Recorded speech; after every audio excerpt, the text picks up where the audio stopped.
میرے دوستوں اور بھائیوں،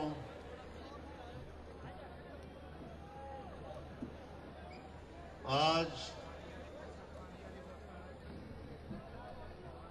جس فقید الوصال اجتماع کا مظاہرہ آپ نے، اہل پنجاب نے، اہل پاکستان نے مینار پاکستان کے سائے میں کیا ہے، یہ اس نظریے اور اس موقف کی تجدید ہے۔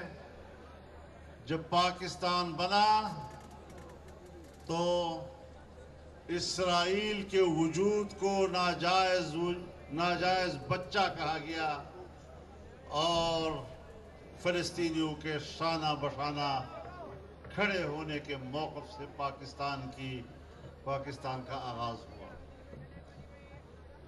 میرے محترم دوستو، 1.5 سال کا عرصہ ہونے کو ہے فلسطین میں اہل فلسطین اپنی سرزمین کی آزادی کے لیے، مسجد اقصی کی آزادی کے لیے باقاعدہ محاذ جنگ پر ہیں،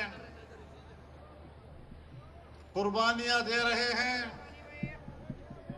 50,000 سے زائد فلسطینی جام شہادت نوش کر چکے ہیں، لاکھوں کی تعداد میں زخمی ہیں، بے گھر ہیں، لیکن میں ان کے عزم کو سلام کرتا ہوں کہ ان حالات میں بھی وہ جرت اور بہادری کے ساتھ اپنے وطن کا دفاع کر رہے ہیں، مسجد اقصی کا دفاع کر رہے ہیں، اور پاکستان کے عوام کی طرف سے، پاکستان کی قوم کی طرف سے انہیں پیغام دینا چاہتا ہوں کہ کوئی حکمران آپ کا ساتھ دے یا نہ دے، لیکن پاکستان کا عوام آپ کے شانہ بشانہ ہے، امت مسلمہ آپ کے شانہ بشانہ ہے۔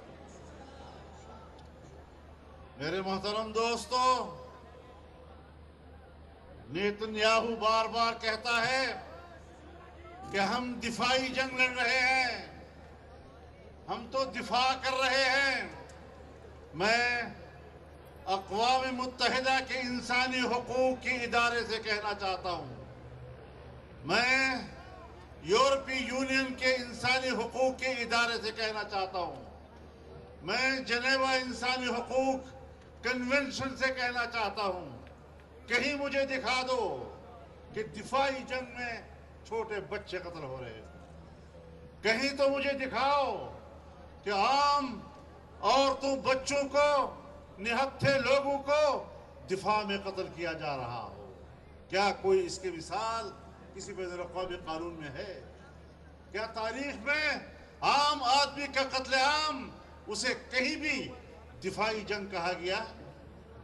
صاف بات ہے، اسرائیل اور اس کی ناجائز قیادت اس وقت نسل کشی میں مصروف ہے، وہ جنگی مجرم ہیں۔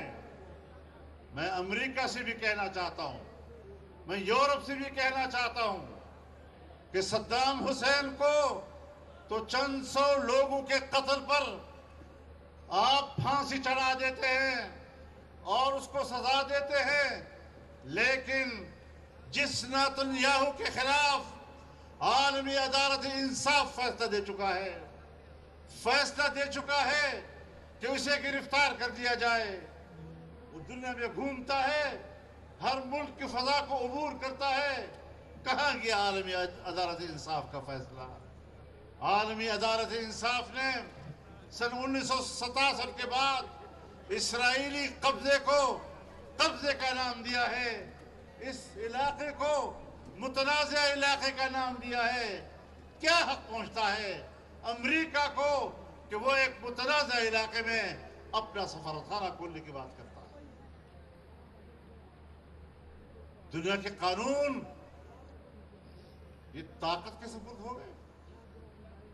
قانون کا تعلق انصاف کے ساتھ ہے. قانون کا تعلق طاقت کے ساتھ نہیں ہے. لیکن یہاں تو ہر بات طاقت کی بنیاد پر کی جاتی ہے. طاقت کو انصاف کہا جاتا ہے. تو میرے محترم دوستو، آج ہندوستان یہ پہلگام کا کوئی واقعہ نہیں ہے اتنا. اگر اس پر ان کو افسوس ہے، ہمیں بھی افسوس ہے. نہتے سیاحوں کو مارنا یہ کبھی قابل تحسین امر نہیں ہوا کرتا. لیکن جب سے اہل غزہ نے اپنی آزادی کی جنگ شروع کی 7 اکتوبر 2023 سے، اس دن سے مودی اسرائیل کا حق. ہندوستان اسرائیل کے شانہ بشانہ کھڑا ہے. اسرائیل کے شانہ بشانہ کھڑا ہونا یہ اعلان ہے مودی جی کا کہ وہ مسلمان دشمن ہے، اور اسلام اور مسلمان کے مقابلے میں جہاں کوئی محاذ ملے گا مودی وہاں کھڑا ہو جائے گا.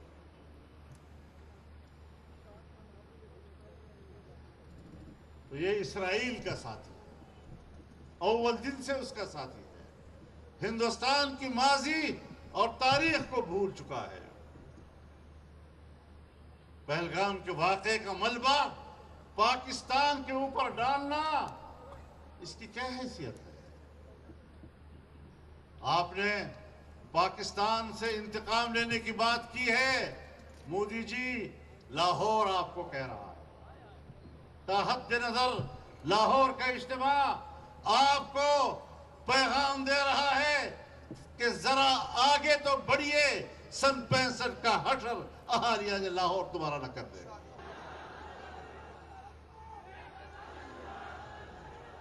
پاکستان پر تمہارے بزدلانہ حملوں کی بھی ایک تاریخ ہے.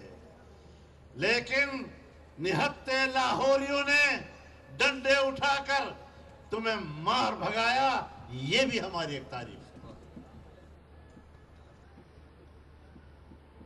تو میرے محترم دوستو، ہمارا موقف ٹھیک ہے، ہمارا موقف برحق ہے، مبنی بر انصاف ہے، اور ہم انصاف کی جنگ لڑ رہے ہیں. ہم حق کی جنگ لڑ رہے ہیں. اسرائیل کوئی ریاست نہیں ہے. فلسطینیوں کی سرزمین پر قابض ایک ریاست. جب برطانوی وزیر خارجہ بلفور نے 1917 میں اسرائیلی ریاست کے قیام کا فیصلہ کیا تو فلسطین کی سرزمین پر اس کے 2% حصے پر یہودی آباد تھا.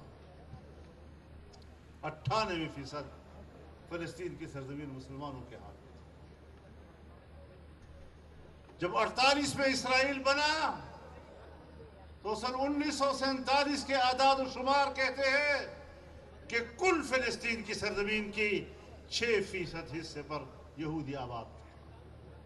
94% علاقہ اس وقت بھی مسلمانوں کے ہاتھ میں تھا. امریکہ اس جبر کا ساتھ دے رہا ہے. امریکہ اس ناجائز قبضے کا ساتھ دے رہا ہے. برطانیہ اور یورپی یونین اس ناجائز قبضے کا ساتھ دے رہا ہے.